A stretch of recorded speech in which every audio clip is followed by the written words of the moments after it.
What's up guys, welcome back to the channel, and today I am back with a video where this time once again, we're looking at Steph Curry and one of his biggest haters, that being Max Kellerman. And when it comes to Max and Steph Curry, he's no stranger to the hot take. Open shot, fate of the universe on the line, or the Martians have the death beam pointed at Earth, you better hit it. I want Iguodala. And as you could predict, once again Max has a pretty bad Steph take that we're going to debunk, dismantle, and disprove. So with that being said, let's get right into it and look at our first clip from Max and Company. Listen, Steph Curry is playing on a team where Clay was out for a significant, coming off a catastrophic injury.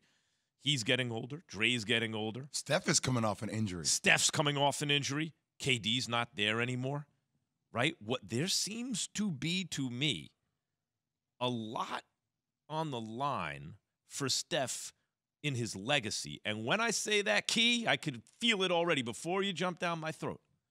Pause. So stepping in very quickly, when talking about Steph Curry and what he has to prove, it's very little, if anything, as his resume already is Hall of Fame worthy and at worst top 20 all-time status, having 3 championships, 2 MVPs, the first unanimous MVP, the most threes ever, the most threes in a season, and also changing basketball and the way teams play. That, from a legacy standpoint, is more than enough for an all-time great player.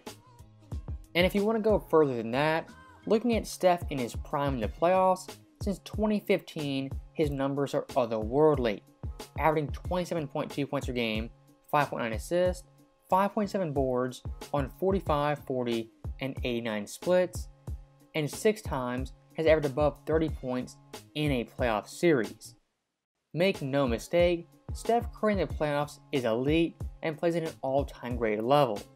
And compared to his peers, during the 8-year period, he's first in threes, second in points, third in steals, fourth in assists, and also top 5 in 3 percentage, free throw percentage, as well as true shooting percentage. I think it's pretty clear-cut and self-evident, Steph Curry has nothing left to prove. Think of both outcomes. If he doesn't get it done, is his legacy going to get worse? No, it's not going to get worse, but now compare it to what happens if he does. What if the Warriors go all the way this year and Steph wins Finals MVP and all that stuff? It gets enhanced. It does. Now, of course, for any player winning a championship as a star or bench player, that definitely enhances your resume to an all-time standing. But when looking at Steph, even in the NBA Finals, he's proven as a great performer. Look at his Finals resume in the series he's won. 2015, averaged 26 on 44, 39, and 85 splits. 2017, averaged 27, 9, and 8, and 2018, 28, 7, and 6.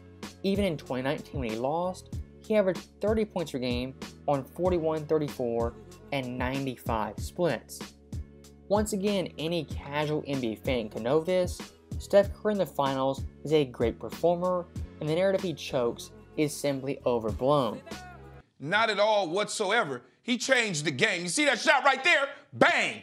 Yeah, he changed the game, nobody else was doing that. Nobody else was doing this. That shot that he just launched right there, that's a shot with 2 seconds to go before the half. We just need to hit the point and get out of there. That's what that would be. The way the game this is now, Jay, a regular play up and down the court for him. He changed the way the game is played, no doubt, Jay. But when you're talking about this rarefied air, stuff like winning a finals without KD or being finals MVP matters. Now, Max wasn't being specific, and he could have forgotten that Steph Curry in 2015 did win a championship without Kevin Durant, and that series averaged 26 on 44, 39, and 85 splits. Unfortunately for Steph, the voters didn't have him as the MVP, which he definitely should have been, as in the final 3 games, Steph averaged 28, 6, and 5 on 49, 45, and 86 splits. And the fourth quarters averaged 12.3, which is the highest for the series for those pivotal games. And I think for a lot of NBA fans, we're starting to recognize the Finals MVP could definitely be overrated in some aspects. And I think 2015 is a prime example of what it could be, as Steph Curry, the best player on the team who had the best series, did not win the award due to the voters. His legacy is already set because he's the most revolutionary player the game of basketball has ever seen. You put him up in that category. Yeah, he's changed the geometry of how you see the court. I 100% agree with Jay Williams, saying that Steph Curry is on the Mount Rushmore of influential players. And the way I break it down is into 3 categories. Looking at culture, that's Allen Iverson, play style, that's Steph, and overall, that's Michael Jordan. And when looking at NBA legends and all-time greats, the guys who are immortal had some drastic impact on the game that goes beyond the stat sheet and beyond championships. But I think if he's able to get another one, he cracks the top 10 greatest of all-time players conversation. He cracks it. He cracks it. I agree. Like, there's no more debate. Like, see, that's the thing. Because there's just not a lot of room in the top 10, especially for a dude 6'3". So, stopping that clip right there, Jay Williams, I think, goes a little overboard with the Steph Curry prediction and the hypothetical. In my personal view of Steph already, at worst is top 20 all time. For me personally, he's in my top 15. And with a championship in his 4th ring, I would say he would solidify himself as the 2nd best point guard of all time. He definitely passes KD, and he enters the conversation of being 11 to 12 on my all-time list. I think top 10 is so hard to crack, as most of those players have been there for 10 to 15, even 30 years. I mean, look how stacked it is. You have MJ, LeBron, Kareem, Magic, Bird, Kobe, Hakeem, Duncan, Shaq, Wilt, and Russell. In no real order, that's 12 all-time great NBA legends who have a case for being top 10. And for someone like Steph, a modern-day player, to crack that list will definitely be hard. But the fact is, that first one, there was no Kyrie, no Kevin Love on the other team. It still went 6 games. Always poking holes. Yeah, I'm being real. Then they collapsed. For straws, then they won back-to-back with KD. I hear you. So I'm saying, to me, it's a big thing, Key. Why? No. It's not. So, stepping in very quickly, one thing I do want to point out, I hate what Max just did. And it's a common tactic by many NBA fans, which is downplaying championships due to injuries or other circumstances. And really, for any final series, you can look at some injury, some big-time moment that swung the momentum. Looking at the 2014 Finals, Dwayne Wade, he was hurt. 2015, Kyrie and Love were hurt. 2016, Dre was suspended. 2019, Klay and KD got hurt. And 2020, Bam and Dragic were also hurt. For the most part, those injuries were all big and definitely concerning for their teams. But when looking back on it, you don't put an asterisk on those rings because one player was out or one player was suspended. A championship is a championship no matter what happens. And for Steph, he already has 3 championship rings.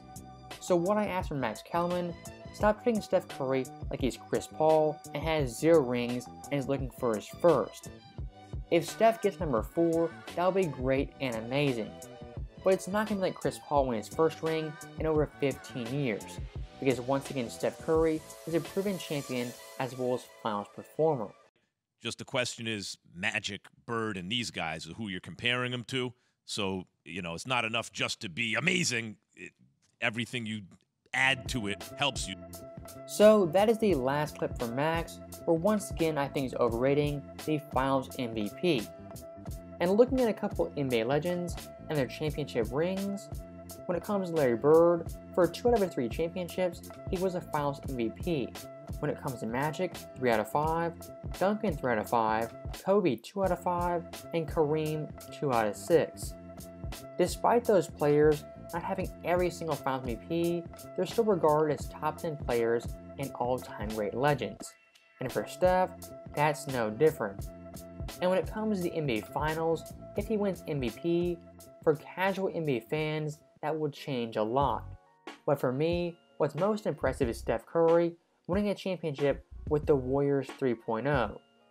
You had the OG Warriors with Dre, Klay, and Steph. You had the Super Team Warriors with KD. And now the third iteration with Curry, Klay, Dre, Andrew Wiggins, as well as Jordan Poole. Now, with that point being made, that is the end of the video. As always, thank you guys for watching, hope you enjoyed it. I'll see you guys next time.